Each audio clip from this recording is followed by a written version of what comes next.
மனிதர்களில் சில பேர் இப்படி தான் இருப்பாங்க. நம்ம என்ன செய்தாலும் சரி அதை குறை சொல்கிறக்குன்னு. நம்ம 4 பேருக்கு உதவி செஞ்சால் அதை இப்படி சொல்லுவாங்க, இவர் பெருமைக்காக வேண்டி முகஸ்துதிக்காண்டி உதவி செய்கிறாங்குவாங்க. நம்ம யாருக்குமே உதவி செய்யலை, இவன் கஞ்சன் காசை வச்சுக்கிட்டு இவன் மட்டும் தான் சாப்பிடுவான் அப்படின்னு சொல்லுவாங்க. நமக்கு கொஞ்சம் திறமையாக இருந்தால் இவனுடைய திறமைலாம் எதுக்கு, இது சும்மா வேஸ்ட்டு அப்படிங்குவாங்க. திறமை இல்லாமல் நம்ம பாட்டு நம்ம வேலையை செஞ்சாலும் ஏதாவது திறமையை வளர்த்துக்கடா அப்படிங்குவாங்க. ஏழ்மையாக இருந்தால் கூட ஏன்டா ஏழையாகவே இருக்க, ஏதாவது சம்பாதிச்சு முன்னேறி பாருங்குவாங்க.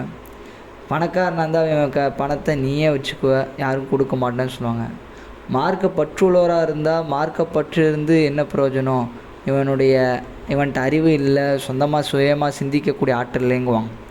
மார்க்கப்பற்று இல்லாமல் இருந்தால் ஏன்டா மார்க்கப்பற்று இல்லாமல் இவ்வளோ முட்டாளாக இருக்க அப்படின்னு சொல்லுவாங்க. இப்படி மக்கள் ஒவ்வொரு விதமாக பேசிக்கொண்டே இருப்பான். நம்ம ஒரே ஒரு விஷயத்தை மட்டும் கவனிக்க வேண்டும். ஒரு கவிஞர் கூட அழகாக சொல்லுவார், ஃபலா தத்ருக்கன் ஹக்கன் லிஹீஃபத்தி ஹாயில்.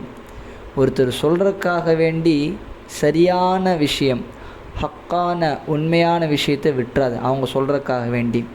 ஃப இன்னல்லதி தக்ஷா வ தஹதிரு ஹாசில். நீ எதை பயப்படுறையோ, எதில் எச்சரிக்கையாக இருக்கையோ அது உனக்கு தான் சேரும். அதாவது மக்கள்லாம் இப்படி பேசக்கூடாதுன்னு நினச்சாலும் அது கண்டிப்பாக உனக்கு தான் ஆகும். அது வராமலாம் இருக்காது.